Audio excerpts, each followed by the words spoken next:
மாண்புமிகு பொதுப்பணித்துறை அமைச்சர் அவர்கள். மாண்புமிகு ஒரு நிமிஷம் அவர் பேசிட்டோம். மாண்புமிகு அமைச்சர், சமூக நீதித்துறை அமைச்சர். மாண்புமிகு பேரவைத் தலைவர் அவர்களே, கடந்த ஏப்ரல் 16ஆம் தேதி தொகுதி மறுவரையறை உள்ளிட்ட 3 சட்டத்திருத்த மசோதா கொண்டு வந்த உள்துறை அமைச்சர் அமித்ஷா அவர்கள் அங்கே உரையாற்றும் போது, மக்களவையில் அவர் உரையாற்றும் போது ஒரு செய்தியை சொல்கிறார். தொகுதி மறுவரையால் தென் மாநிலங்கள் பாதிக்கப்படும் என்ற உண்மைக்கு மாறான ஒரு வாதத்தை முன்வைக்கின்றனர். அது மிகவும் தவறானது. மக்களவையில் மாண்புமிகு உள்துறை அமைச்சர் அமித்ஷா பேசிய உரையை நான் அப்படியே சொல்கிறேன். கர்நாடகம், ஆந்திரா, தெலுங்கானா, தமிழ்நாடு மற்றும் கேரளம் ஆகிய மாநிலங்களின் தற்போதைய மக்களவை இடங்களின் சதவீதம் 23.76% ஆகும். மக்களவை இடங்களை 50% என உயர்த்தி இந்த 5 மாநிலங்களுக்கிடையே பகிர்ந்தால் இடங்களின் சதவீதம் 23.87% என்று அதிகரிக்குமே தவிர குறையாது. அதாவது 543 இடங்களில் தற்போதைய 129 என்ற எண்ணிக்கை 195 என உயரும். அது இந்த சவுத் மாநிலங்களில் அவர் சொல்கிறார் உயரும் என உள்துறை அமைச்சர் விளக்கமாக சொன்னார். சரி, இதை இப்படி பேசுகிறாரு, இது குறித்து அவர் வெளியில் என்ன அப்படிங்கிறத நான் கடந்த முறை பேசும்போது சொன்னேன். அவர் உள்ளே ஒன்று பேசுகிறாரு, வெளியில் ஒன்று பேசுகிறாரு. அதுக்கான என்ன இருக்கிற ஆதாரத்தை என்ன இருக்குன்னு நம்ம சொல்கிறோம்.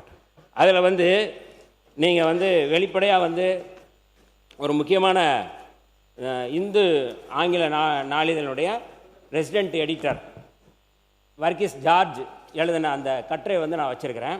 அந்த கட்டுரையில் அவர் சொல்கிறாரு, delimitation how to align what is set and what is written. அவர் சொல்கிறது என்ன சொன்னார், என்ன எழுதியிருக்கிறாரு அப்படின்னு சொல்கிறார். நான் சொல்லலை, ஹிந்துவில் வந்த கட்டுரையை நான் சொல்கிறேன். நான் இந்த கட்டுரையில் அவர் என்ன சொல்கிறாருன்னா, அவர் இருங்க, நான் அவர் சொல்லி முடிக்கிறேன். இருங்க, கம்யூனிஸ்ட் சொன்னதை தான் நான் சொல்கிறேன். இது குறித்து இல்லை அவர் அந்த கட்டுரை நான் சொல்லி முடிச்சிடறேன். இல்லை அவர் என்ன சொல்கிறாரு, மக்களவையில் பேசிய அந்த கருத்து அவர் கொண்டு வந்த மசோதாவில் இல்லை என்பதை அவர் சொல்கிறார். அதைத்தான் நாங்கள் சொல்கிறோம். மசோதாவில் இல்லாததை அவர் மக்களவையில் பேசுகிறார் என்றால் அதுதான் ஏமாற்று வேலை. அமித்ஷா உள்ள ஒன்று பேசுகிறாரு, மசோதாவில் ஒன்று சொல்கிறாரு அப்படிங்கிறத நம்ம இதில் சொல்ல வரோம். ஏமாற்று வேலை என்ற வார்த்தையை நான் அவைக்கு நீக்கிறேன். இல்லை அது நான் ஆதாரத்தோடு சொல்கிறேன். நீங்கள் ஆதாரத்தோடு சொல்கிறேன். நான் ஆதாரம்லாம் நான் பேசலை, இந்த கட்டுரையின் அடிப்படையில் நான் பேசுகிறேன். மசோதாவில் இங்கே வருங்க, அதாவது நம்ம பாட்டாளி மக்கள் கட்சி நண்பர் என்னன்னா, மருத்துவர் ராமதாஸ் அவர்களை காப்பாற்றுறதை விட மோடி அவர்களை காப்பாற்றுறத நீங்க இருக்கீங்க. இல்ல நீங்க இருங்க, நான் சட்டத்தின் அடிப்படையில் பேசுறேன், மக்களவையில் என்ன பேசுறாங்க அடிப்படையில் பேசுறேன். இல்ல நீங்க பேசுனது என்னங்கிறத நான் சொல்றேன். நான் அவ்வளவுதான். மாண்புமிகு பொதுப்பணித்துறை அமைச்சர் வரலாம். மாண்புமிகு ஒரு நிமிஷம் நான் பேசி முடிச்சேன். மாண்புமிகு பேரவைத் தலைவர்களே, ஏற்கனவே மாண்புமிகு பேரவைத் தலைவர்களே, நான் பேசி முடிச்சிடறேன். நான் பேசிடுறேன். மாண்புமிகு பேரவைத் தலைவர்களே, நான் பேசுறேன். மாண்புமிகு அண்ணா ஒரு நிமிஷம்.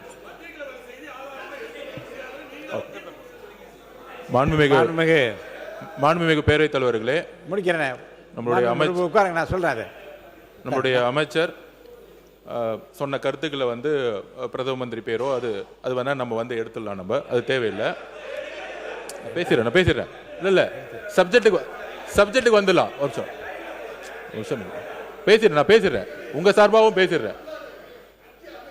நான் பேசுறேன். அதாவது நான் பேசுறேன்.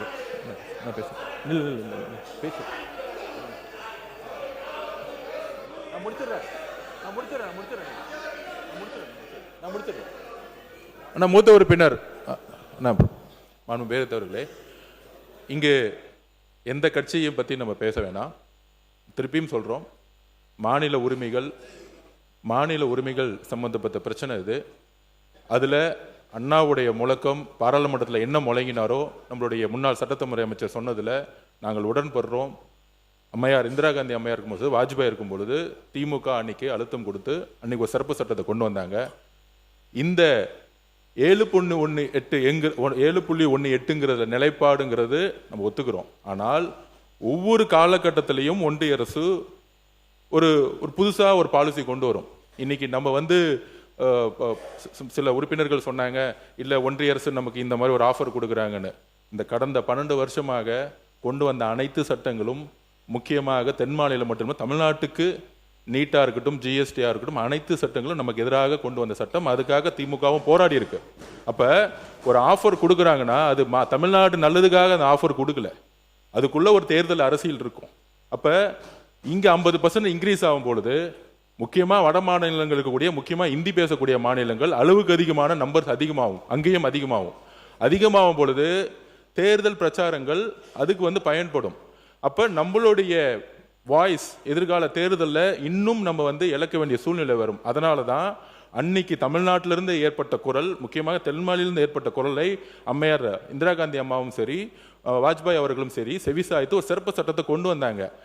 நம்மளுடைய சட்டமன்ற உறுப்பினர் சொல்ற மாதிரி பாராளுமன்ற உறுப்பினர்களுடைய பணி லோக்கல் அட்மினிஸ்ட்ரேஷனுடைய ஒர்க்கு கிடையாது. பாராளுமன்றத்தில் போய் சட்டத்தை இயற்றக்கூடிய பணி அவங்க லோக்கல் அட்மினிஸ்ட்ரேஷன்ல வர வேண்டிய அவசியம் இல்லை. அதனால பாப்புலேஷன் பேஸ் பண்ணி இது அந்த காலத்துல இருந்து இப்ப இல்ல, இந்திரா காந்தி அம்மையார் காலத்துல இருந்து, வாஜ்பாய் அம்மையார் காலத்துல இருந்து எல்லா கட்சிகளும் 7.18 பாப்புலேஷன் பேஸ் பண்ணி தான் ஃபிக்ஸ் செய்யப்பட்டது. அது முதல் நீங்க புரிஞ்சுக்கோங்க. அது ஒன்றும் புதுசா, அது ஒன்றும் நம்மளுடைய இப்ப நம்ம இந்தியாவிலே அதிகமான ஜிடிபியில தமிழ்நாடு நம்பர் 2 இருக்கு. இப்படி மத்திய அரசு சொல்லலாமே, ஒன்றிய அரசு அதிகமான ஜிடிபிக்கு அதிகமான எம்பி கொடுக்கலான்னு சொல்லாமே. நம்ம கஷ்டப்பட்டு எஜுகேஷன் உருவாக்கி இருக்கோம். கீழே இருந்து நம்ம பாத்தீங்கன்னா 40 காலத்துல நம்மளும் ஒரு பின்னாடி இருந்த மாநிலமா இருந்திருக்கோம், கடினப்பட்டு முன்னேறி மேல வந்திருக்கோம். அப்ப ஒரு சிறப்பு, இந்தியாவிலே அதிகமான பொருளாதாரத்தை உருவாக்கிய மாநிலத்துக்கு ஒரு சிறப்பு பிரதிநிதித்துவம் கொடுக்கலன்னு நம்ம கொடுத்துருக்கலாமே. ஏன் இது வரைக்கும் நம்ம கொடுக்கல? அப்ப நம்ம அன்னைக்கு சொன்னது அவையில புரிஞ்சுக்கல. தமிழ்நாட்டில இருந்து தென் மாநில இருந்து ஒரு பிரதம மந்திரி உருவாகணும்னா ஒரு கட்சி சார்ந்து ஒருத்தர் பிரதம மந்திரி ஆகணுங்கிறத நாங்க சொல்ல வரல. நம்மளுடைய குரல் பாராளுமன்றத்தில் இப்ப இருக்கக்கூடிய எம்பிகளுக்கு 3 நிமிஷம் பேச டைம் கிடைக்க மாட்டேங்குது. இது எல்லா உறுப்பினருக்கும் சொல்லிட்டே இருக்கிறாங்க. வருஷம் 365 நாள்ல அண்ணன் திருமாவளவன் அடிக்கடி பதிவு பண்ணிட்டே இருப்பாரு.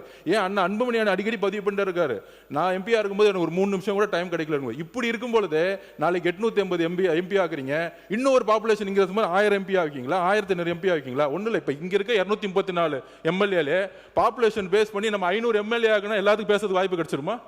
அப்படி கிடையாது. இது அண்ணா சொன்னதுதான். பெரும்பான்மையை பேஸ் பண்ணி ஒரு ஜனநாயகத்தை உருவாக்க முடியாது. அதுதான் அண்ணா சொன்னாரு. அதுல நாங்கள் உடன்படுறோம். 7.18 நீங்க ஃப்ரீஸ் பண்ணி தான் ஆகணும்.